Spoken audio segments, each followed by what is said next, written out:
There is no other African group in Africa that have an identity crisis than the Kushites. What about Egyptians, North Africans, Berbers, and the group that you said was not black, the Khoisan? So before we even buy the premise of this video, we have to consider the fact that this is not a video made by someone who believes that all the groups of Africa are African in their true sense, even though I do, and even the pale ones I accept as Africans because the Berber population accepts us. And of course, we need to work towards, we live in the same continents. So we need to work toward a better future for our entire continent, and the only way that we can go through this without This confusion is because of their dark skin with Arab or North African facial features. most people in East Africa identify as black African, even those who are not living inside the continent of Africa, to the point that we find people in East Africa speaking languages like Swahili and other languages like that that they don't have to learn, not because they see themselves in an identity crisis. Now, I will give you, there are some people who, and you'll find this everywhere in the world, who want to identify with the more religious close group. So, Israel, Arabia, other places. But this is not a crisis. It's a matter of opinion, really. The concept of race in itself is the crisis.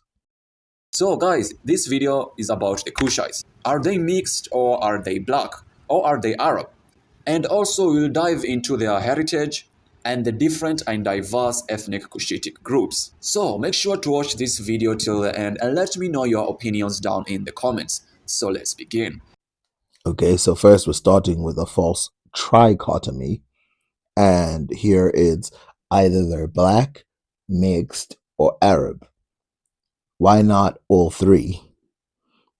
If you're, it depends what you're mixed with, but let's just take the general consensus on who the East Africans are for the most part, which is they're from a Mota group, a group called Mota, mixed later on with groups from the Middle East at a very small amount, so around about 10% in some cases and higher in others.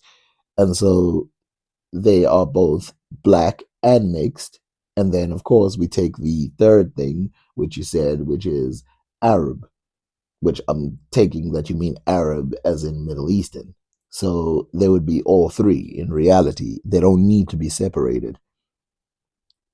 But for the most part, they consider themselves black, and everybody else does too. When they live in the Middle East, like the people living inside of places like Yemen, they are 100% aware of their blackness.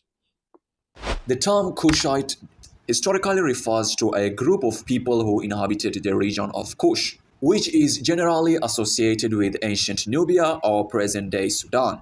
The term has Nubia is not Sudan, but the people of Nubia were related to Sudan. But the Kushites that you're talking about are related to Egypt, which deepens the question of who exactly are these people. Now, more than this, we know that the people of Ethiopia during the Egyptian times, they had their own names, so they were separated from the Nubians or the Kushites. Doesn't matter that they still use this word Kush today, but we know that they were the Puntites. The Punt people from the land of Punt were traveled to all the time, and some of them were taken to North Africa. Now, they are Kushites in the sense that the cultures of the Sudanese, Egyptians, and the Ethiopians are similar. also been used to describe broader populations in East Africa, including Ethiopians, Eritreans, Djiboutis, some Tanzanians, some Kenyans, and Somalis. And the thing that fascinates many black Americans when they are exposed to the Kushites is their unique appearance. And While it is important to understand that there is such a thing as having a unique appearance, it must be understandable that the majority of the DNA of Ethiopians is related to Ethiopia proper, and that not every time when people are mixed, it's going to be resembled on their face. For example, if you take African Americans, a lot of African Americans, they look like West Africans in general. But if we take who exactly the West Africans who landed in America are, we know that they mixed with the European population at small percentages. This led to the population of people in America being mixed, but they still look like West Africans. So it's possible that this visual appearance is actually something that was there prior, but people are extending it. One of the things that DNA, people who work on DNA, talk about is the fact that the people who left Africa left via Ethiopia, and so, if they left via this direction, you would expect some faces of people in East Africa to be very similar to those outside of Africa. This unique appearance can be explained from their genetic history. So, to answer this question, let's dive into the genetic history of the Kushitic people. So, for thousands of years, there was a great mixing of people around the world, in which explains that there is no such thing as a pure race in today's ethnic groups. So, let's start with what he just said right here because it is admitting something very important. So, the people of the world today may appear as if they belong to one race or the other.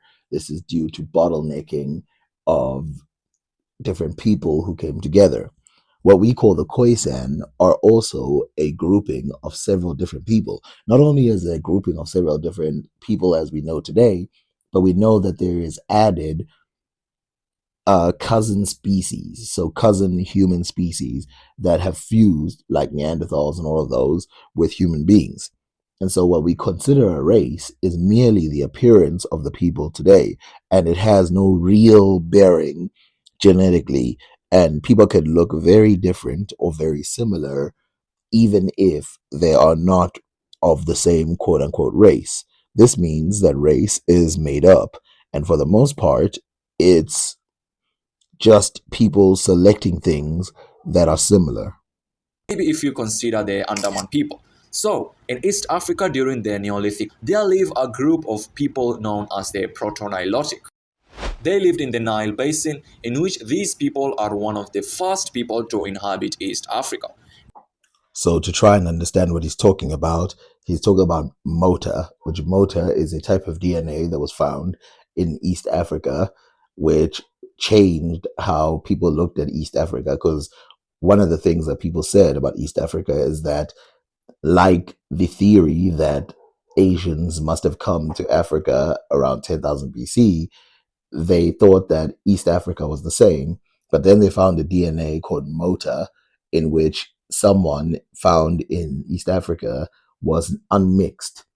This changed everything, and it meant that the people in that region had been unmixed for the longest period, and only around 1000 BC do we start seeing any type of possible admixture because of cultural exchange. Mota seems to have been the connection of a certain Sudanic type of people. Now, we do not know how close the Mota people are to the Sudanic people completely, but we do know that there must have been some level of exchange. So, people in Ethiopia are thought to have looked like Dinka people today. In which they contributed substantially to many Nilotic and Cushitic populations. And in East Africa, these genome peaks in the Morsi and the Homos tribe. So, these pre-Nilotic people mixed with the pre-existing Omotic people from Ethiopia and created the first half of the sub-Saharan ancestry of the Cushitic people. So far he is accurate, except that the number of people from the Middle East just kept coming in. So even during the Islamic times, they kept coming in. And so people who were possibly unmixed became mixed during the periods of the Muslims, but now they're all counted as the same group. And that is a very important thing to consider. Meanwhile, in West Asia, there was a group of people who discovered farming. Due to their overpopulation, they decided to take a trip to Arabia, North Africa, and East Africa. Once these people arrived in East Africa, they began to settle, introduce farming, and began to intermarry with their local inhabitants. Although there is a lot of evidence that Natufians did enter Africa from multiple directions, there is no real evidence that they brought farming into East Africa because we see another version of farming being brought in another direction. We also know that farming amongst Nilotic people had existed for a very long time and that it was fairly different than that of the Middle Easterners. I mean, to this day, when people talk about farming in Asia and Africa, there are two different types. Baking is more considered Asian in terms of farming, so Western Asia, and then cooking, in other words, boiling and stuff like that, is more considered African. This tells us that there is different influences for farming. We also know this by looking at West Africa because West Africa has farming and it had all these things, pottery and all of that, and it was uniquely brought to that region. Uniquely meaning it did not come from anywhere else but Africa. And these people are known as the Natufians, aka the Levant farmer, in which this genomic component peaks in the modern South Arabian people of eastern Yemen and western Oman. This is still not settled, but it is possible that Natufians had themselves East African DNA that left later than the out of Africa theory that fused with them. And we know, even if we just remove that, we know that Natufians themselves wouldn't have looked anything like modern East Africans because the DNA for pale skin did not exist yet. And among the Kushites, this genomic component peaks in population living alongside the Red Sea and Somaliland. And other minor groups to impact the Kushitic genome include the Ibomerusia, aka the Moroccan farmer. The so called Ibermerusians have a deep and substantial number or percentage of sub Saharan African DNA, quote unquote, which is why the word sub Saharan Africa doesn't work. Because as far back as we have DNA in Morocco, we find a lot of evidence that North Africans or tropical Africans were already living in North Africa a long time ago. So, of course, this addition might be interesting in East Africa, but again, it's not substantial in East Africa and it's not different than what was happening in the rest of Africa, except obviously the Khoisan regions.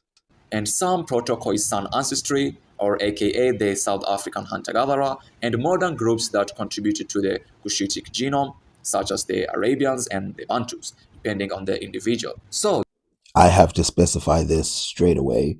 The Bantu DNA, so Bantu people's DNA, that are in the east side of Africa that go inside of the Horn of Africa, they are basically the ones carrying Khoisan DNA.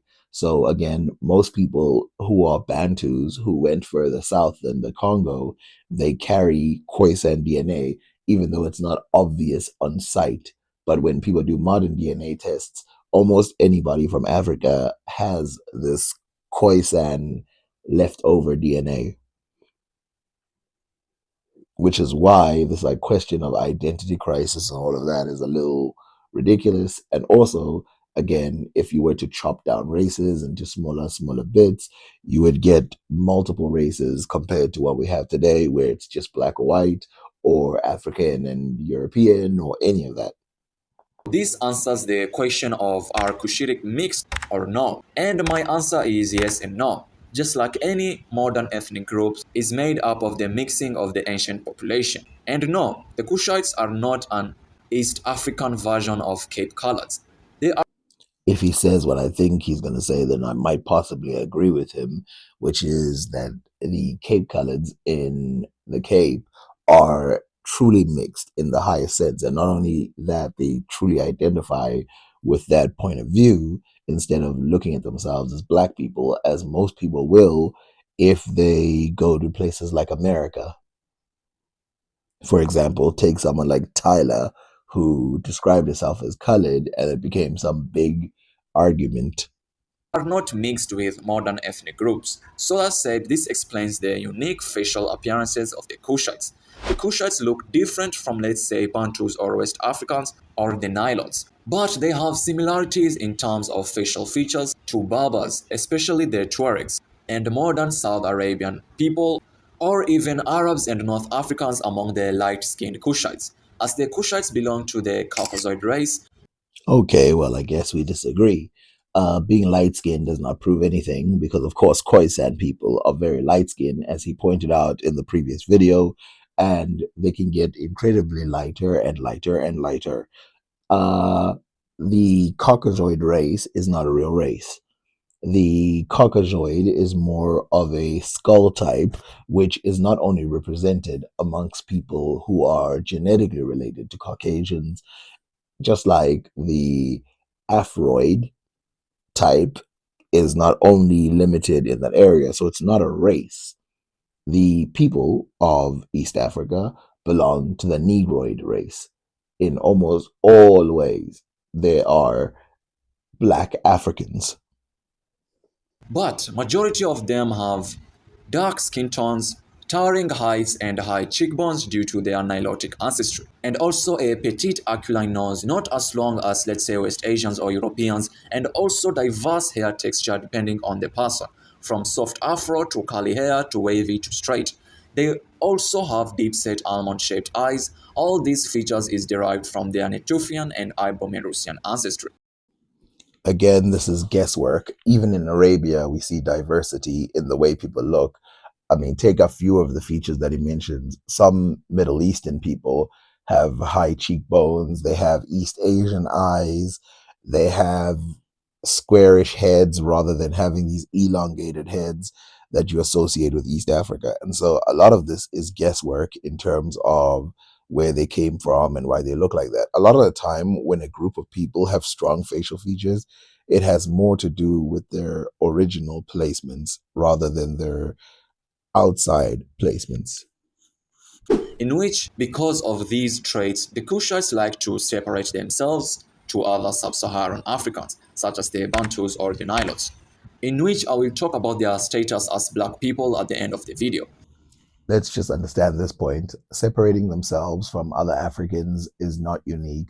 West Africans, to some degree, are separate from East Africans, which are separate from Bantu people, which are separate from Khoisan people, which are separate from North Africans.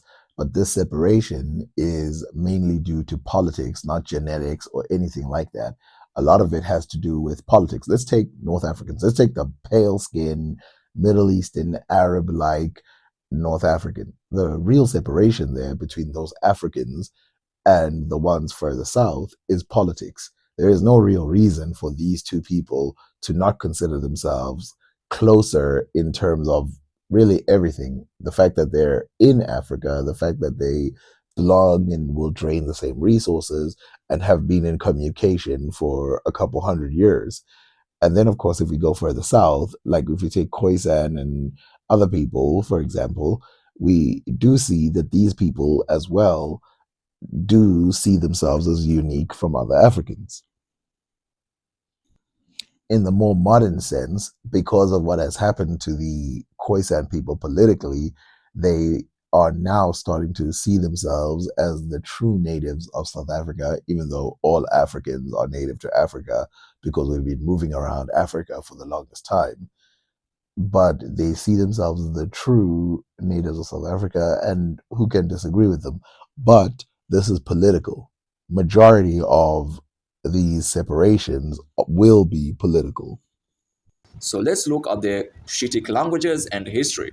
The Kushitic language family is one of the four major language families in the Afro-Asiatic language phylum, along with Semitic, Ancient Egyptian, and Amazigh or Berber languages.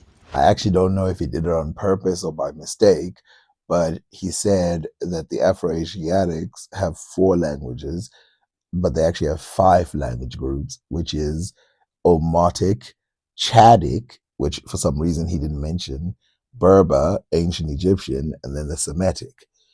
The Chadic is the one that adds the highest level of confusion, which makes me think that that's why he didn't mention it.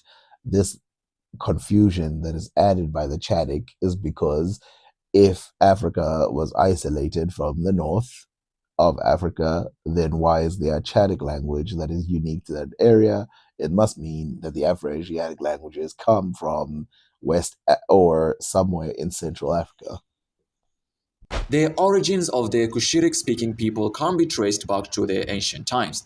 The earliest non Kushitic speaking populations are believed to have inhabited the Nile Valley and surrounding regions as early as the Neolithic period. Over time, Kushitic speaking groups expanded and diversified, forming distinct ethnic communities with their own unique cultural practices, languages, and social structures.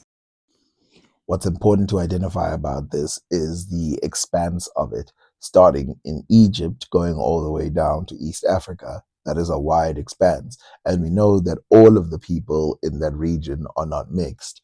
This gives us the clue that the Chadic language, or the Kushitic language, not the Chadic, is not a language that came with Middle Eastern people.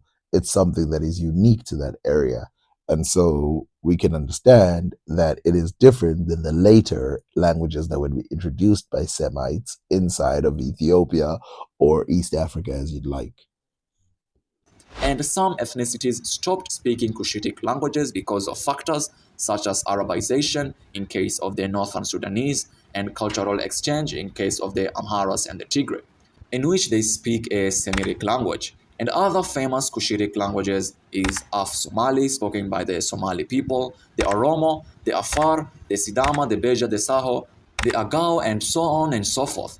And now This clarification is very important because the Semitic languages that would later come in and change the culture lends to the idea that the Cushitic languages are native to that region, because it would be weird for the Cushitic languages to be introduced by the Semites and then removed by the Semites within the same time.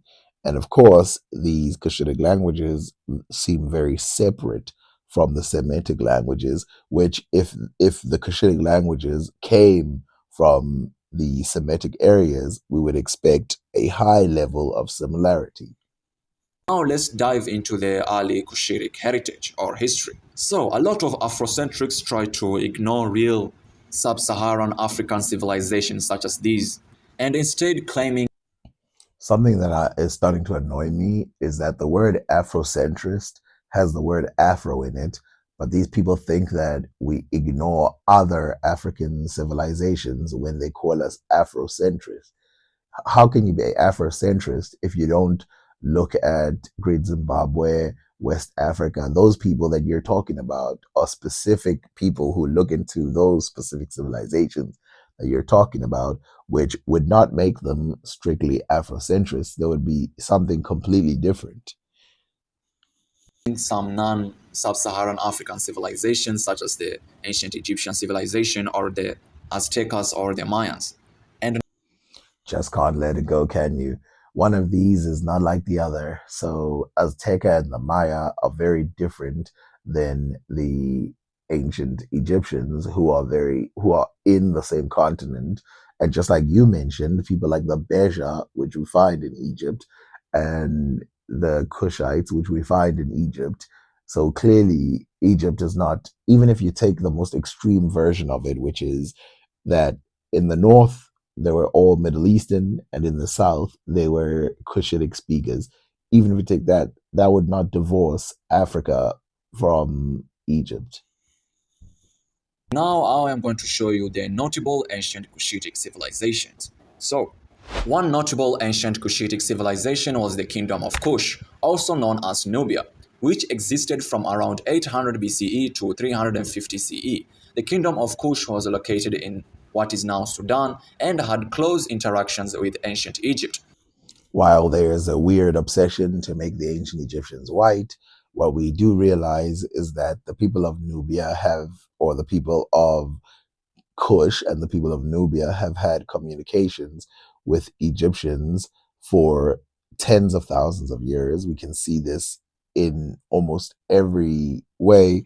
And when the Assyrians first got there, the person who was in charge of the Egyptian regions was a Kushite, and they captured a Kushite.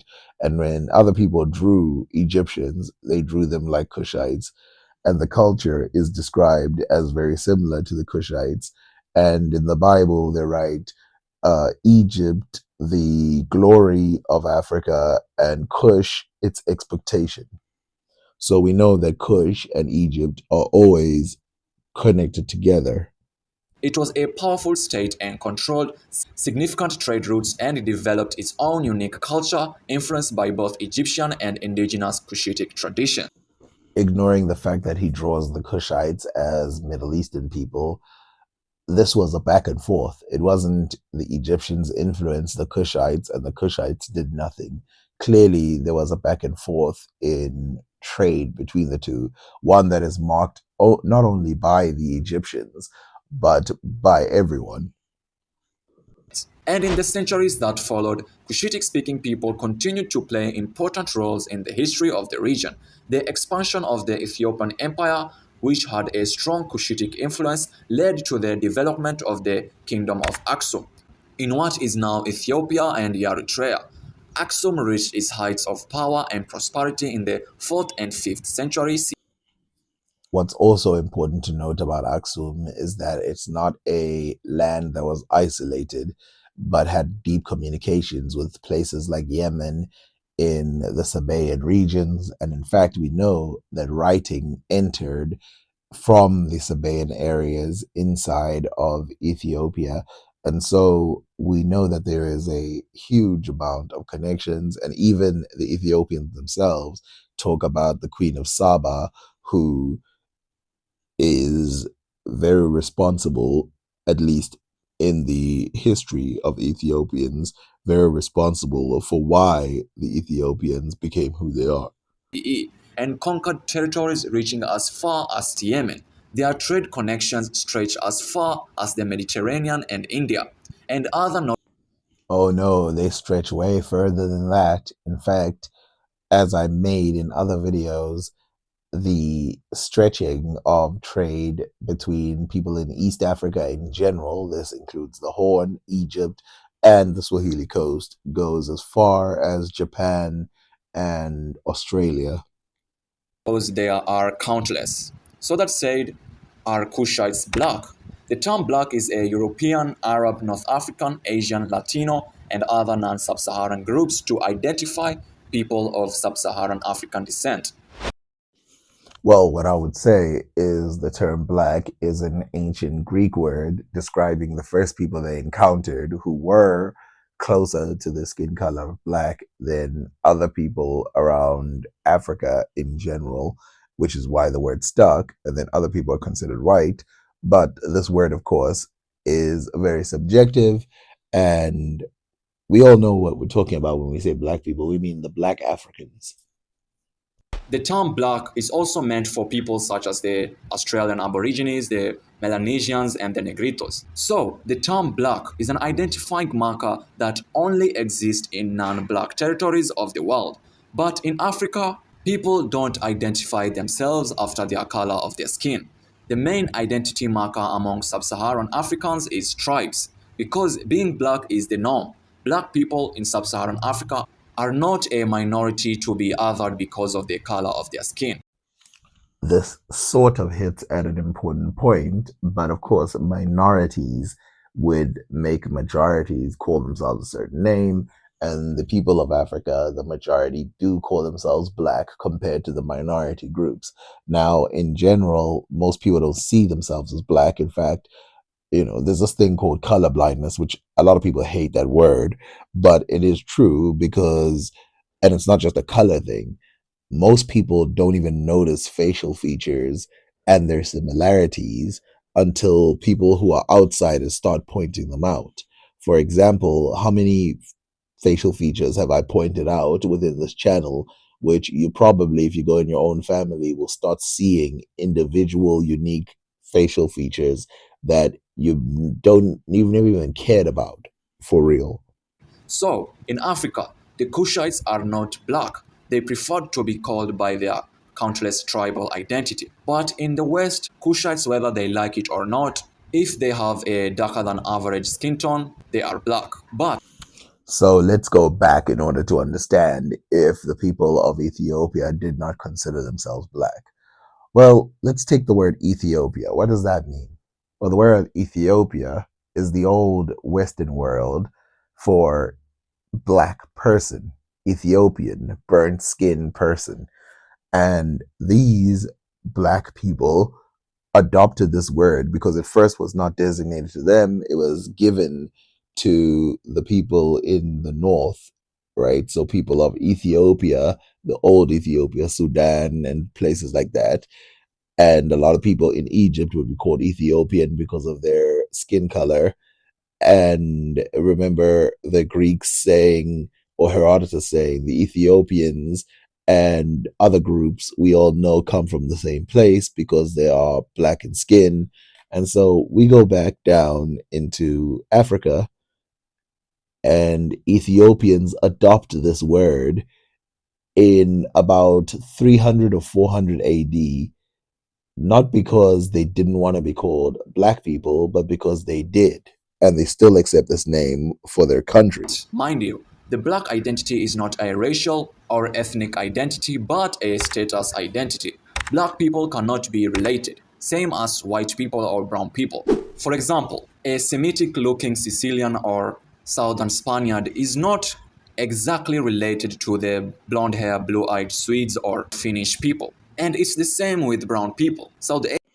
So, right here, these are just the ramblings of whatever, but this is not true.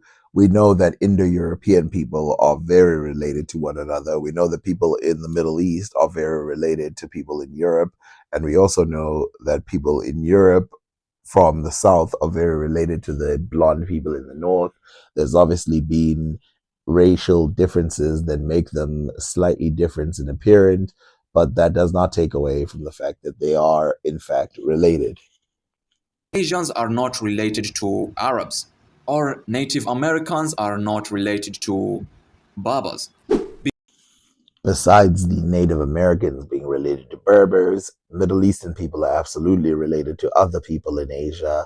At least they're closer related to those people than maybe Africans are. Because racial terms based on skin color is a social construct. And it's the same with Niger Congos and Nilots, the stereotypically black people. The Australian Aborigines, the Melanesians, That's pretty interesting. Even when he's right, he's wrong. So, yes, it is a social construct, but social constructs do exist. In other words, they do classify something that is real. It's just that those groups can be expanded and contracted. For example, if you take the word race to mean in people with a similar eye shape, for example, you will have a much different group than if you group them by skin color or if you group them by hair texture. But the most consistent way of grouping people racially is the geographic, genetic, and physical appearance of people, which is why Ethiopians fall, for the most part, in the same group as the rest of the Africans. the Negritos, and the Kushites, all these people are not related but share their black status. I definitely agree that all these people are related, but I wouldn't say they share the same exact status. I mean, who the hell believes that? But these people are not directly related in the way that, like, maybe a Kenyan is related to a Tanzanian, but they are related. So there is no identity crisis. In real life, this is exaggerating a minority thinking group.